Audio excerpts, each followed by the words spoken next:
તો સૌથી પહેલા તમામ મિત્રોને જણાવી દઈએ કે દીકરીઓને 50,000 રૂપિયાની સહાય આજથી ફોર્મ ભરાવાના શરૂ થઈ ગયા છે। ગુજરાત સરકારે નમો લક્ષ્મી યોજનાની જાહેરાત કરી હતી। આ યોજનાની અંદર ધોરણ 9 અને ધોરણ 10માં ભણતી વિદ્યાર્થીઓને 20,000 રૂપિયા અને ધોરણ 11 અને ધોરણ 12માં ભણતી વિદ્યાર્થીઓને 30,000 રૂપિયા આપવાની સહાયની જાહેરાત કરી હતી।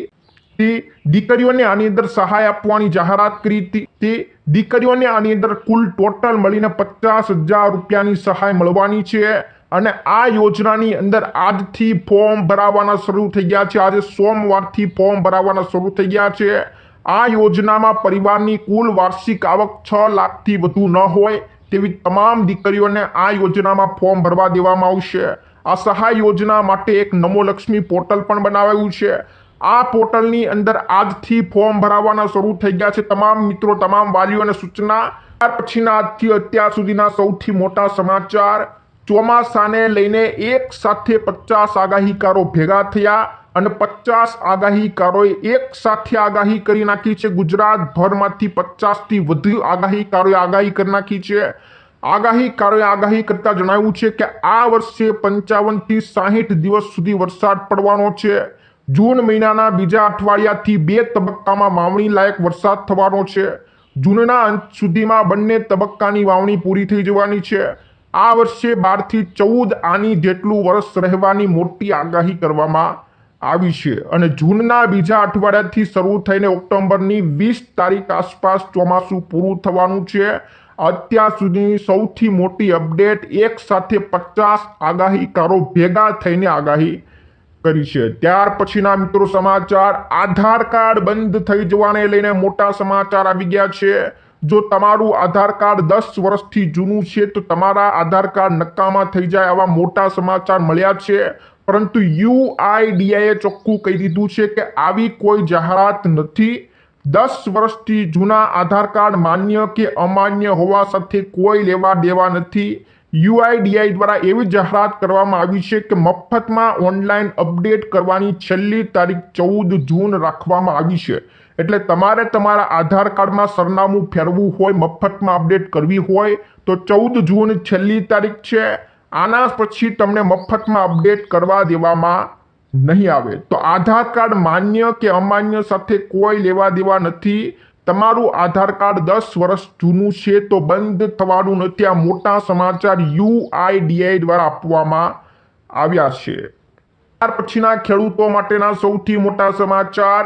ખેડૂતોને 17મો હપ્તો નહીં મળે। જે મિત્રો, તમામ મિત્રો ધ્યાન રાખી લેજો, જે ખેડૂતોએ હજુ સુધી E-KYCની પ્રક્રિયા પૂરી નથી કરાવી એવા તમામ મિત્રોને 17મો હપ્તો નથી મળવાનો। જેની જમીનનું વેરિફિકેશન નથી થયું એ તમામ મિત્રોને આ યોજનાનો લાભ નથી મળવાનો।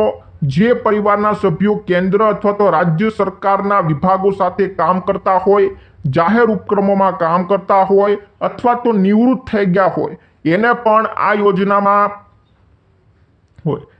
પણ આ યોજનામાં ફાયદો મળવાનો નથી। જે ખેડૂત મિત્રો ટેક્સ ભરતા હોય એને પણ આ યોજનામાં લાભ મળવાનો નથી। 17મો હપ્તો નહીં મળે। જે પરિવારના કોઈ સભ્ય હોય, ડોક્ટર હોય, એન્જિનિયર હોય, વકીલ હોય, આવા તમામ પ્રોફેશન ધરાવતા વ્યક્તિના પરિવારને કે ખેડૂતોને 17મો હપ્તો નથી મળવાના મોટા સમાચાર, મોટી અપડેટ। એ રીતે ચોમાસું કેરળમાં 1 જૂનના રોજ આવે છે, પરંતુ IMD એટલે કે હવામાન વિભાગનું કહેવું છે કે આ વર્ષે દક્ષિણ પશ્ચિમ ચોમાસું 31 મેના રોજ કેરળમાં આવે એવી। સામાન્ય રીતે ચોમાસું કેરળમાં 1 જૂનના રોજ આવે છે, પરંતુ હવે હવામાન વિભાગે કહી દીધું છે કે આ વર્ષે દક્ષિણ પશ્ચિમ ચોમાસું 31 મેના રોજ કેરળની અંદર આવે એવી મોટી શક્યતા છે।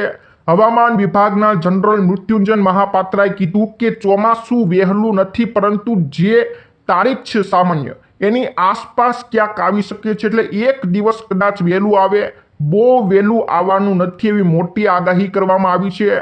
કારણ કે કેરળમાં ચોમાસાની શરૂઆત સામાન્ય તારીખ 1 જૂનથી જ થવાની છે।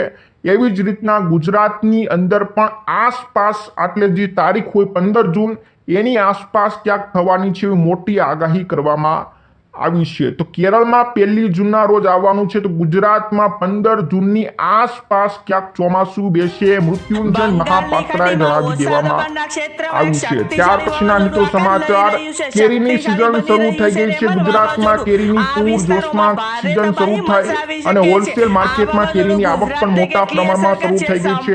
મહેસાણામાં 250 ટન જેટલી બદામ કેરી આંધ્રપ્રદેશ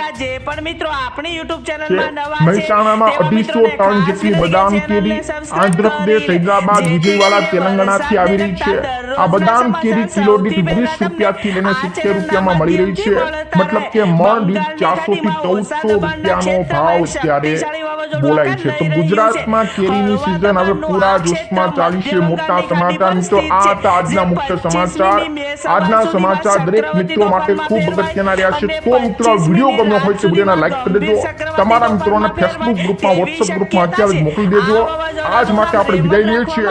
ફરી મળીશું આવતા વિડીયોમાં. આવા રોજે રોજ સમાચાર આપતા રહીશું. તો મિત્રો